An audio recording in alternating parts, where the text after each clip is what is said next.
Vice President Harris, you heard the president there tonight. He said he didn't say that he lost by a whisker. So he still believes he did not lose the election that was won by President Biden and yourself.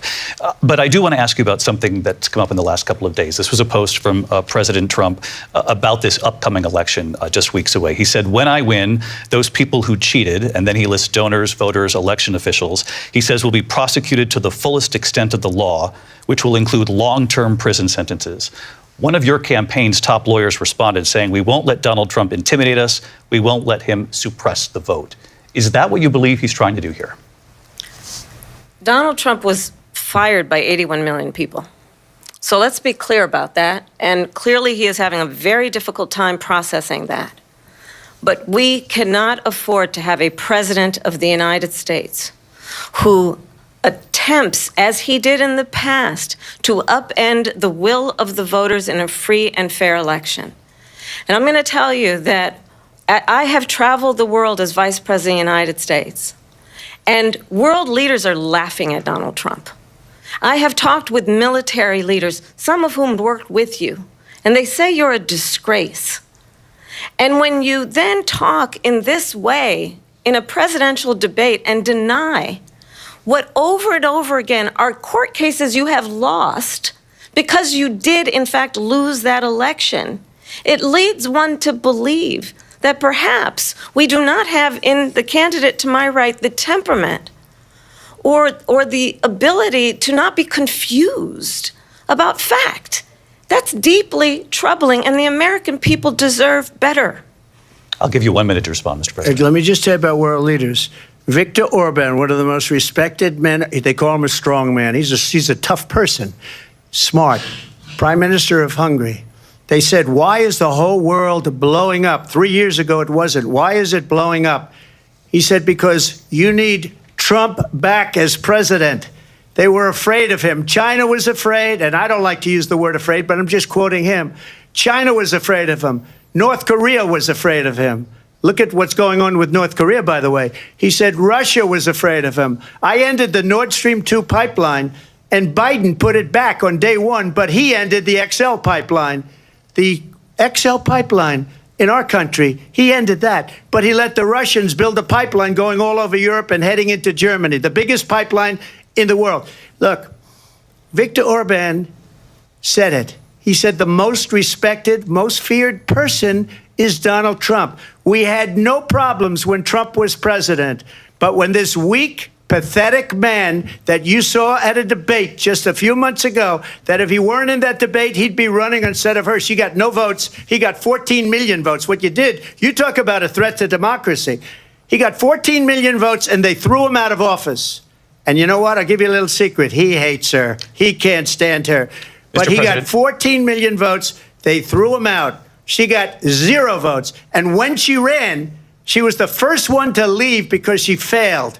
And now she's running. I don't understand it, but I'm okay with it because your time is I think up. we're going to do very well. We've got a lot more to get to. Turning now to the Israel-Hamas war and the hostages who are still being held, Americans among them. Vice President Harris, in December, you said, quote, Israel has a right to defend itself, but you added, quote, it matters how, saying international humanitarian law must be respected. Israel must do more to protect innocent civilians. You said that 9 months ago. Now an estimated 40,000 Palestinians are dead. Nearly 100 hostages remain. Just last week, Prime Minister Benjamin Netanyahu said there's not a deal in the making. President Biden has not been able to break through the stalemate. How would you do it? Well, let's understand how we got here. On October 7, Hamas, a terrorist organization, slaughtered 1,200 Israelis. Many of them young people who were simply attending a concert. Women were horribly raped. And so absolutely, I said then, I say now, Israel has a right to defend itself. We would. And how it does so matters. Because it is also true, far too many innocent Palestinians have been killed. Children, mothers. What we know is that this war must end. It must end immediately, and the way it will end is we need a ceasefire deal and we need the hostages out. And so we will continue to work around the clock on that. work around the clock, also understanding that we must chart a course for a two-state solution. And in that solution, there must be security for the Israeli people and Israel, and in equal measure for the Palestinians. But the one thing I will assure you always, I will always give Israel the ability to defend itself, in particular as it relates to Iran and any threat that Iran and its proxies pose to Israel. But we must have a two-state solution where we can rebuild Gaza, where the Palestinians have security, self-determination, and the dignity they so rightly deserve. President Trump, how would you negotiate with Netanyahu and also Hamas in order to get the hostages out and prevent the killing of more innocent civilians in Gaza? If I were president, it would have never started. If I were president, Russia would have never, ever, I know Putin very well, he would have never, and there was no threat of it either, by the way, for 4 years, have gone into Ukraine and killed millions of people when you add it up, far worse than people understand what's going on over there.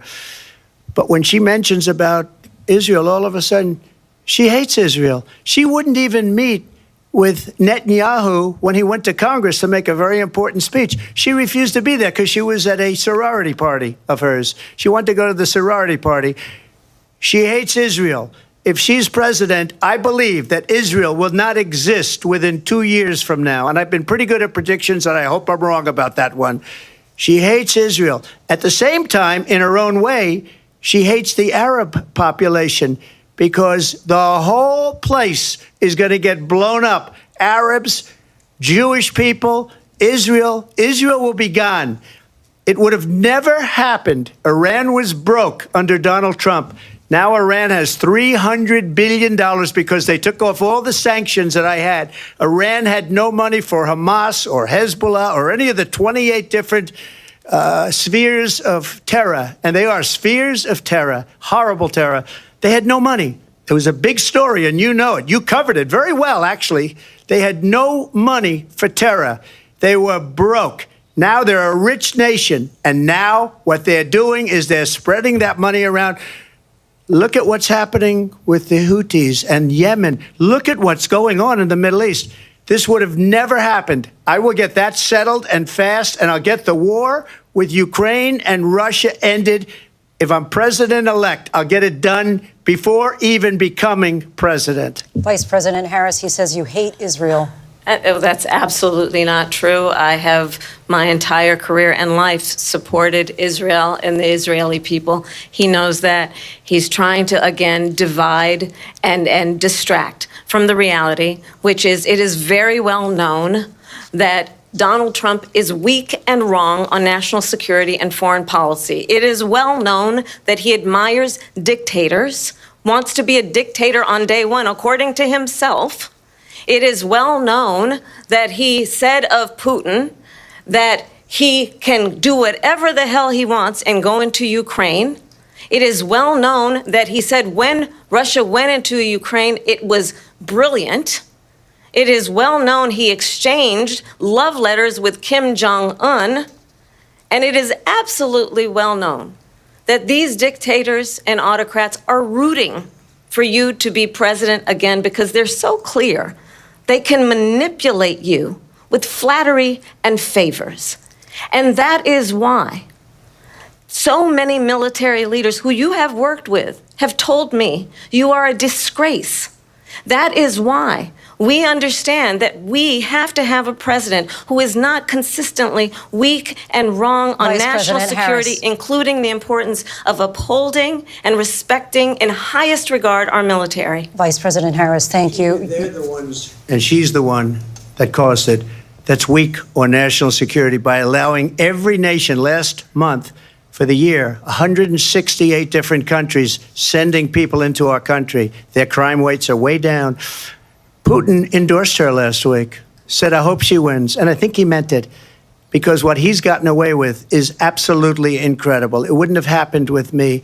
The leaders of other countries think that they're weak and incompetent, and they are. They're grossly incompetent.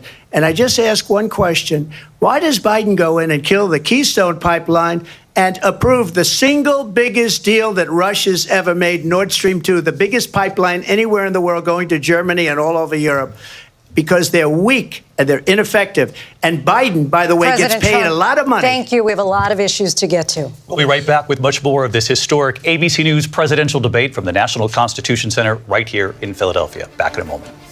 Vom publica dezbaterea dintre Donald Trump și Kamala Harris în mai multe segmente, pe măsură ce echipa noastră finalizează traducerile. Abonează-te la Jurnalinfo și rămâi conectat pentru actualizări continue.